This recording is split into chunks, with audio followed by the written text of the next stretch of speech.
Shalom. First and foremost, I want to give all praise, glory, and honor due to Yahweh, Ba'ashem, Yahushai, Ba'ashem, Wa'arakwadash. Go on to the elder apostles of great millstone that taught me this truth. Much love, greetings, and salutations to the tabernacle of David, the hopeful elect. And I gotta say this before I begin this response video.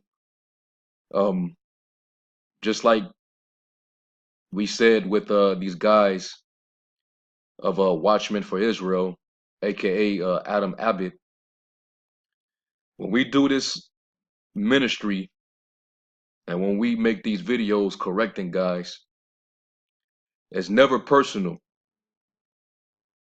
It's strictly business because we're about our Father's business. We don't try to do these videos to get attention, to spark controversy, to go back and forth. Our job is to defend the gospel. All right? Rebuke our neighbor, man. Now you got these same guys out of Baltimore that actually had that debate with Adam Abbott. And even though, they're correct according to the breakdown of the mark of the beast, they defended the gospel in that aspect, but secretly they're teaching a doctrine that they never learned from the elder apostles. And when we see stuff like that, we gotta call it all out, man. All right. It says rebuke before all that others may fear, man. Rebuke them sharply that they be sound in the faith. And from what I can see, the brothers in the Great Millstone Baltimore camp had tried to deal with these guys and correct them, but now we're seeing that they're bulking up. And this goes to show you that it's a lot of guys in this thing that are feigning themselves to be men of the Lord, but really they in this thing for their own bellies. All right, they have their own ulterior motive.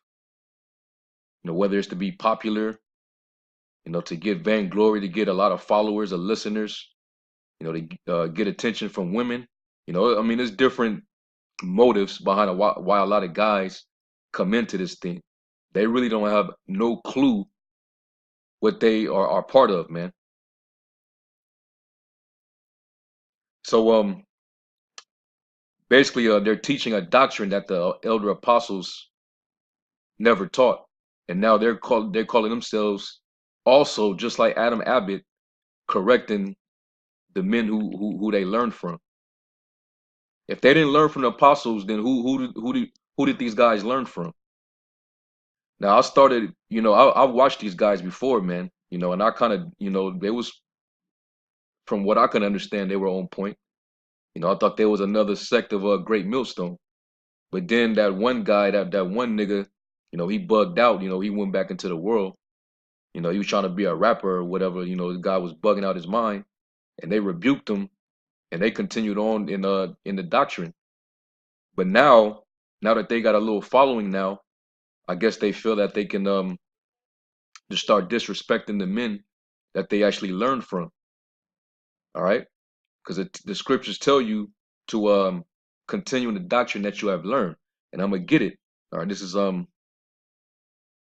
First Timothy 4 and 16. This is the first one I'm gonna get, and I'm gonna get the other one. It says, "Take heed unto thyself and unto the doctrine, or the doctrine that you heard from your elders, your apostles, the men over you." All right. Take heed to yourself and unto the doctrine, the teachings that you learn. Continue in them, for in doing this thou shalt both save thyself and them that hear thee.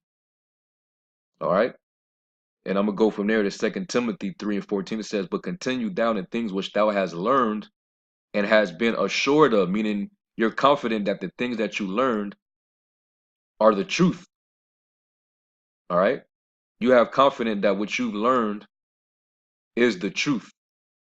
So you continue in it the way you were taught. It says, "Knowing of whom thou hast learned them." And you learned them from the elder apostles, man, of Great Millstone. All right. Where did you learn the name of the Lord from? Who did you learn from whom did you learn of what the mark of the beast was? All right, the 12 tribe stick.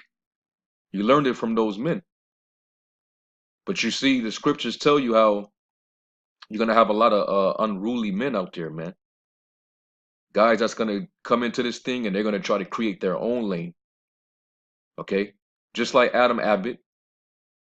And it's always these young dudes, man. I'm a young dude myself, but even I can acknowledge the dudes of my generation are totally off, man. They're very self-willed. They're puffed up with pride, and they don't have any respect for their elders, man, at all. And they think they can just do what the hell they want to do. They'll come in here and uh, uh, uh, try to fit the Bible to their life instead of fitting they life to the word, man, to the scriptures. They try to create their own righteousness, man. But that's what happens when you don't continue in what you learn. When you go off course, when you want to start doing your own thing, you get puffed up with pride and you become arrogant.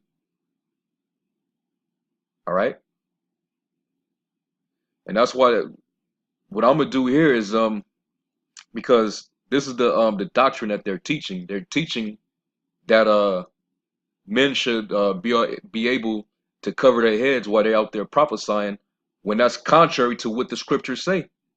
And their argument is, well, Apostle Paul said the things that they tried to bring out, 1 Corinthians 7 and 6, where Apostle Paul basically said, I say these things by permission and not by commandment. And they're trying to say that basically what he said in 1 Corinthians 11 is this considered law. All right. So my question back to that, because matter of fact, you see it on the screen, the brother has it on his screen.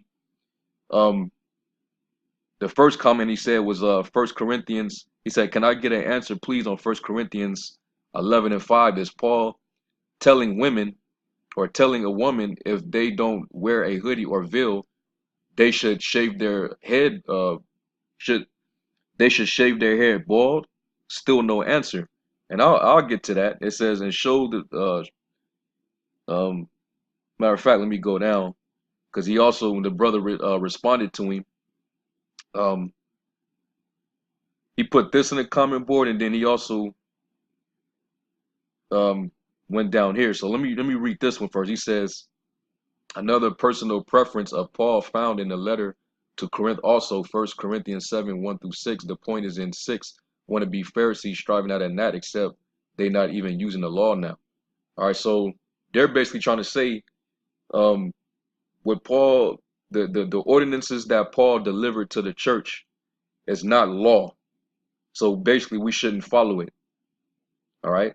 The orders that Apostle Paul established within the church, they're trying to tell you that because it's not actually according to the Levitical law or the first 5 books, it doesn't need to be followed.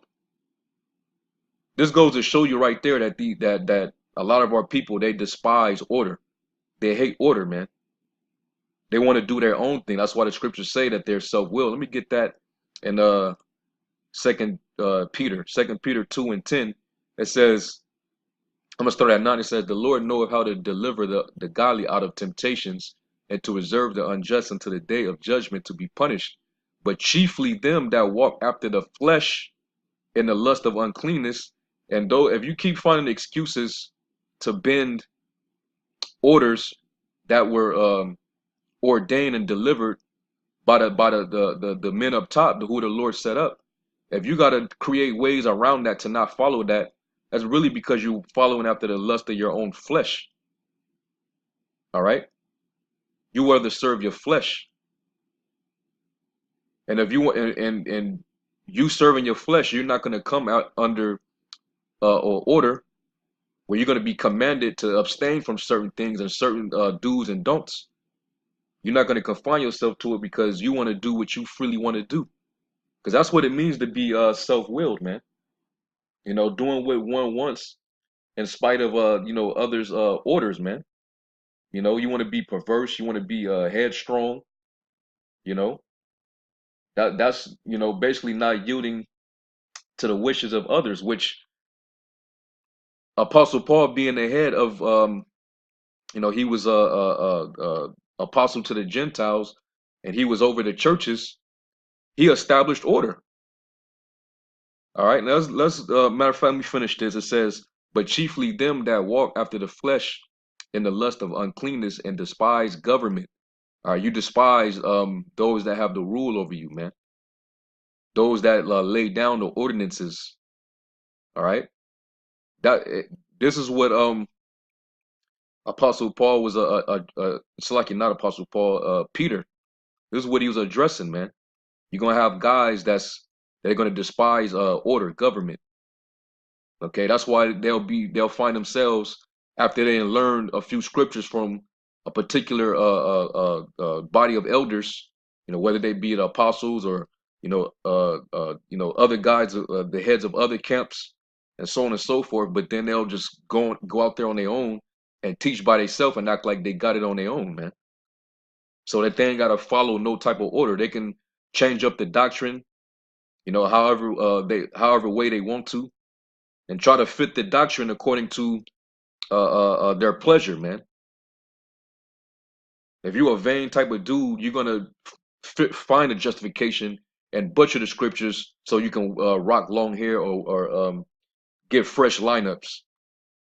You know, somehow, some way, you're gonna try to make the scripture say something else so you can fit the scriptures to your life instead of your life to the scriptures.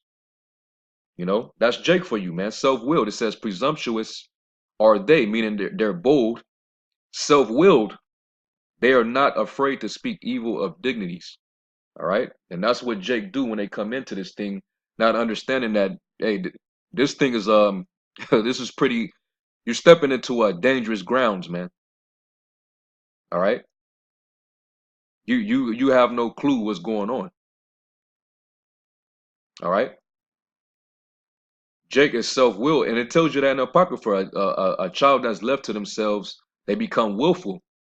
Self-willed, man, meaning they get stubborn and arrogant. You know. Let me get Proverbs 12 and 15, because this is what happened to guys like Adam Abbott and now these dudes, man. We was rooting for these dudes when they were coming against Adam Abbott, but now we see, you know, we see what this is all about, man. A lot of you dudes ain't what y'all proclaim to be. This is Proverbs 12 and 15. It says, the way of a fool is right in his own eyes. And that's somebody that's willful. All right.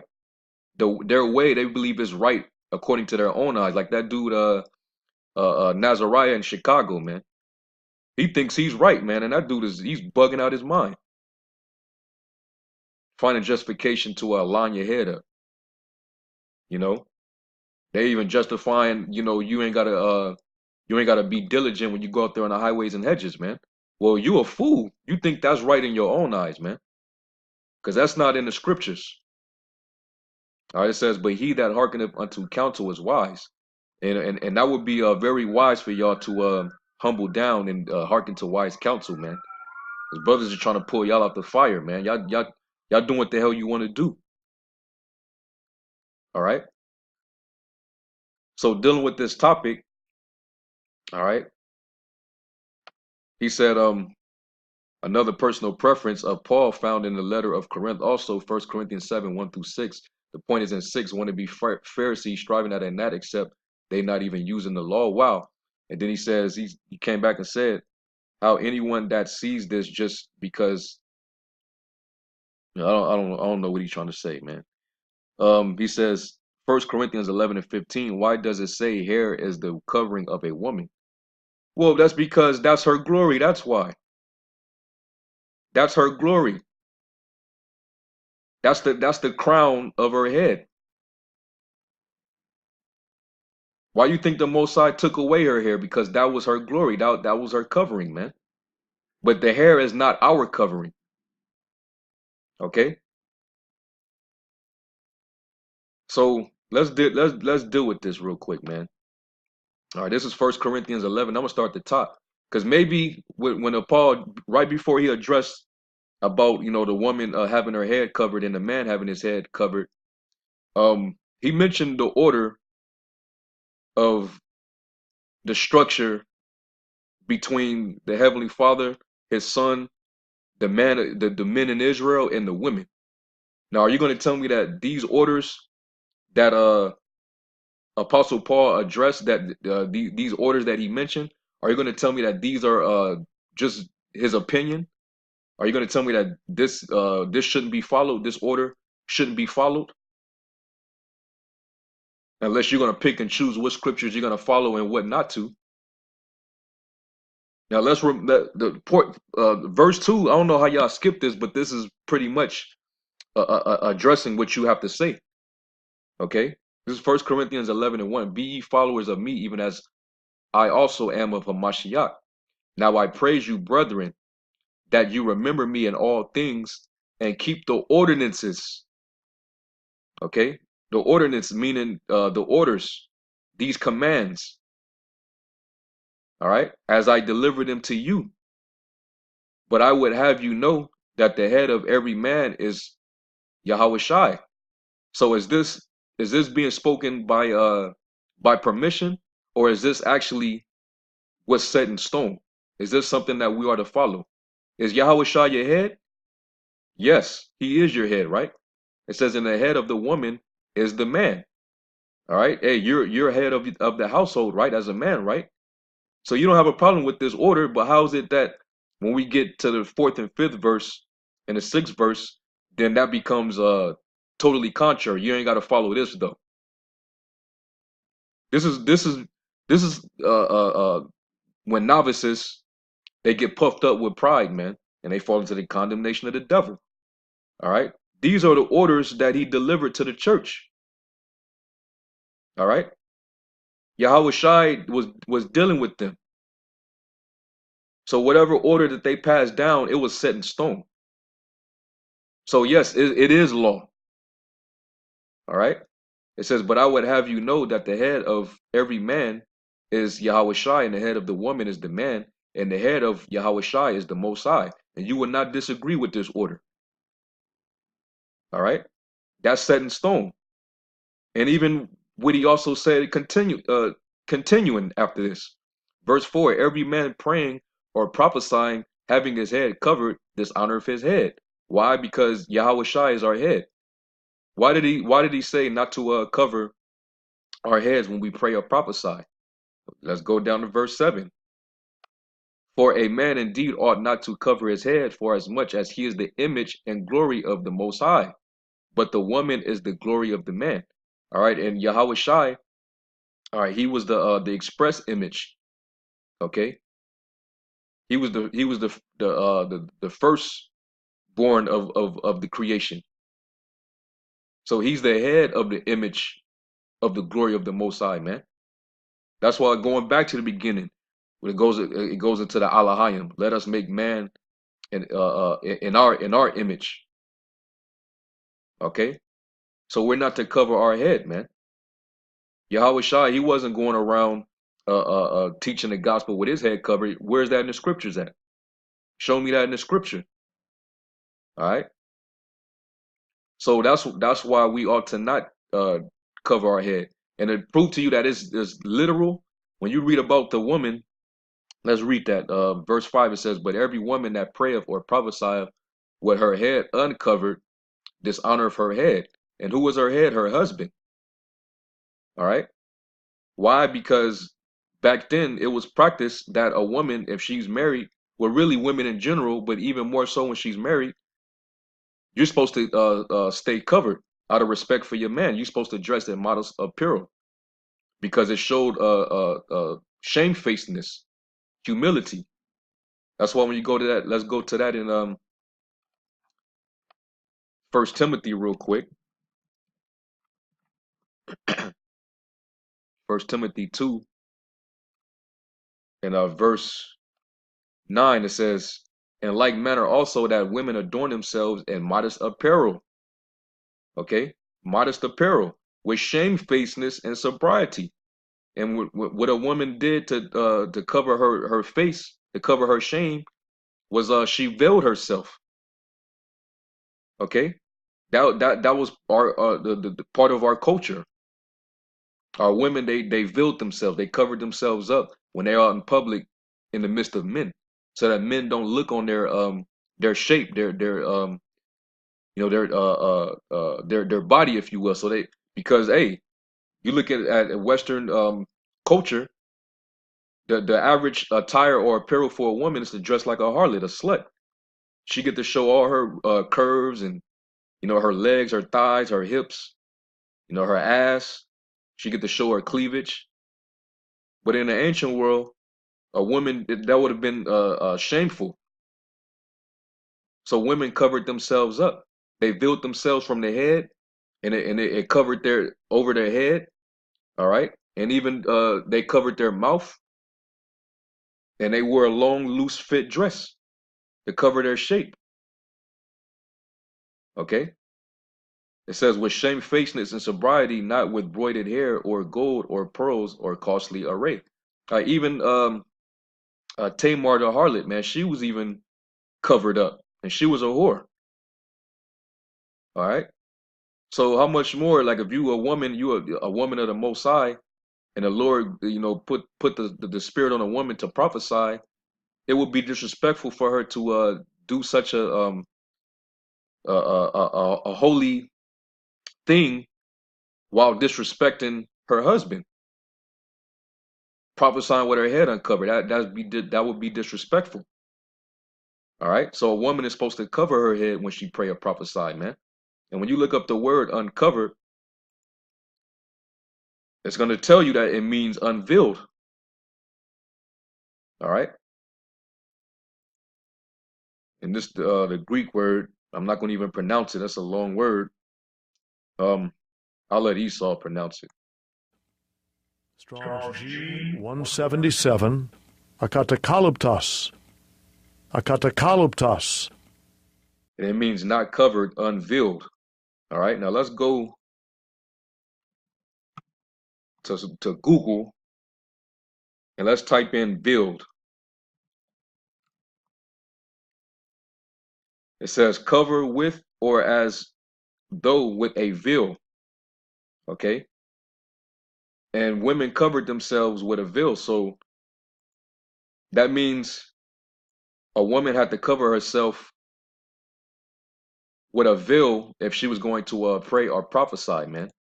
All right, let's get some images. All right, veiled meaning covered.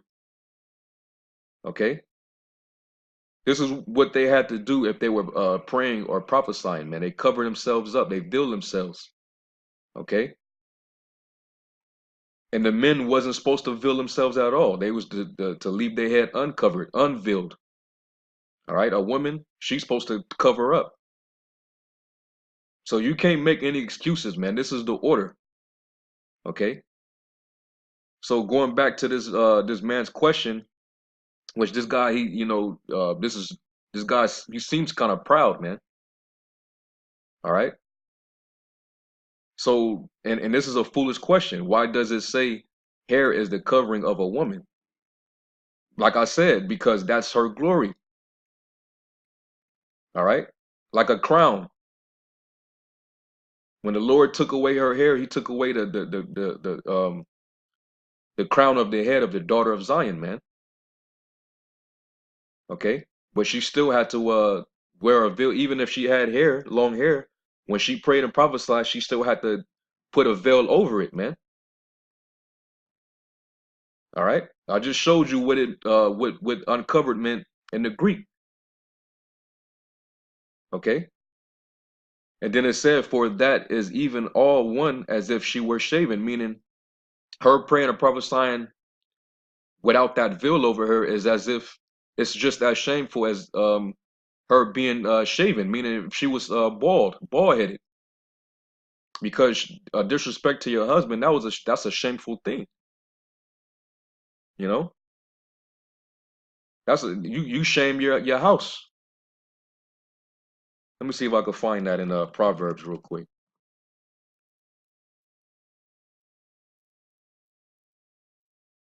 This is Proverbs 12:3. It says, "A man shall not be a slakia." Verse 4: "A virtuous woman is a crown to her husband, but she that maketh ashamed is as rottenness in his bones.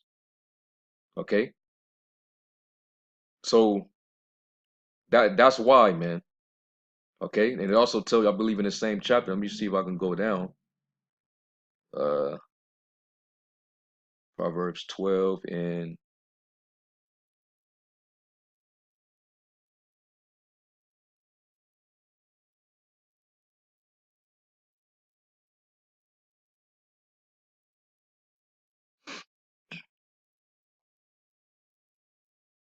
okay, it's not in this chapter. I thought it would be in this chapter. But basically, it tells you how about a woman without discretion. Let me see if I can find it.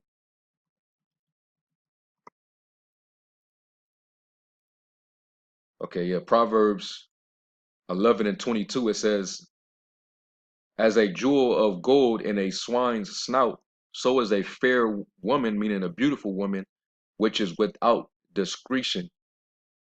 Okay, so it's a big deal for a woman how they carry themselves. Okay, so that's why, man. It's about order. It would be out of order for a woman to do such a thing, as well as if a man have his head covered while he's praying and prophesying, you disrespecting your head, which is Yahweh Shai, man. But now you're making justification to disrespect your head. The Most High is gonna, like we always say, man. The Most High is gonna start opening up on dudes, man. That don't take this thing serious. You dudes out here playing games right now, man. All right, we're doing our job, man. And this, like I said, this isn't personal. All right, the scriptures command us to rebuke, man. 2 Timothy 4 and 2. Preach the word, be instant in season and out of season, reprove, rebuke, exhort with all long suffering and doctrine. All right.